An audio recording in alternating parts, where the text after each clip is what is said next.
Good morning, children. How are you? Hope you are fine. Now, continuation of Geography Chapter 3, Minerals and Power Resources. This is the third video. Distribution of minerals in India. Iron, found in mainly in Jharkhand, Odisha, Chhattisgarh, Madhya Pradesh, Goa, Maharashtra, and Karnataka.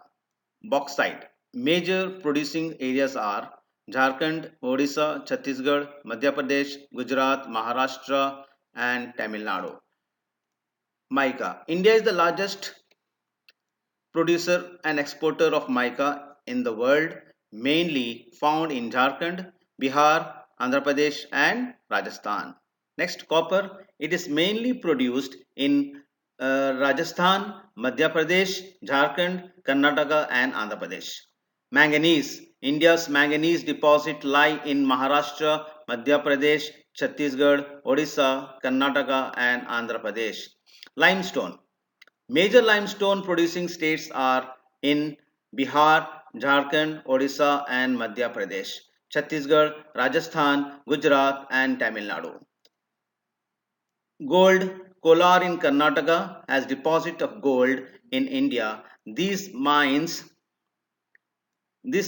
are deepest in world, which makes mining very expensive. Salt. It is obtained from seas and rocks. India is one of the leading producer and distributor. Power resources. Power resources can be classified into conventional and non-conventional. First, let's understand conventional. It is important to understand that this is different from renewable and non-renewable. Conventional means traditional, anything we use traditionally which comes under conventional resources. Example, fossil fuel, burning of firewood, coal, petrol, hydropower, all this come under conventional resources. This can be renewable or non-renewable, but most is non-renewable in nature. Conventional source of energy is used for a long time. Example, firewood, fuel wood. When we move on to conventional, first one is firewood. It's primarily used for cooking and heating and used more than 50% of the by the villagers. It's easy to use, provide large energy, but the main drawbacks are it's polluting and consume a lot of time, and it also leads to deforestation which affects our environment. Next, come to the coal. Coal is used for domestic purpose, which is declining nowadays. Most primarily used to generate electricity. Coal is not also known as buried sunshine. In worldwide, you found in China, USA, Germany, Russia, South Africa, and France. In India, major coal reserves are Raniganj, Jharia, Dhanbad, and Bokaro in Jharkhand. Extensively available, it's an efficient way of conversion of energy, but it is polluting and bulky to transport.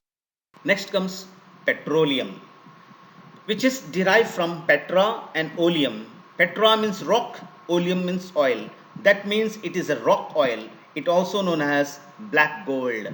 It is found between the rocks layer. It occurs as a thick black liquid. The countries rich in petroleum are Iran, Iraq, Saudi Arabia, Qatar, Venezuela, USA, Algeria, and Russia. The exploration of this fuel is not easy. In India, leading producers are Digboy in Assam, Bombay High, Krishna, and Godavari Delta region. Natural gas. Natural gas occurs along with the petroleum itself. The major countries of natural gas is explored in Russia, UK, Norway, and Netherlands. And in India, we find in Jaisalmer, Krishna, Godavari, Delta, Tripura, and offshore in Mumbai. One of the natural gas that is commonly used in these days is CNG, compressed natural gas, which is more eco-friendly and less polluting than petroleum and diesel, is much cleaner than oil and coal, and much cheaper than oil. Next convection source is hydel power. One fourth of total energy comes from water. The rain water gets into the dam and water falls from a great height to a turbine which moves and rotates the turbine, and generator turns and produce electricity. So Paraguay, Norway, Brazil and China are leading producer of hydel power. In India, some of the major hydel stations are Bhakra Nangal, Gandhi Sagar, Nagarjuna Sagar, and Damodar Valley. These are non polluting, they promote agriculture, fishing, water for agriculture. It's cheap, but major limitations for hydel power. It displaces lots of local people.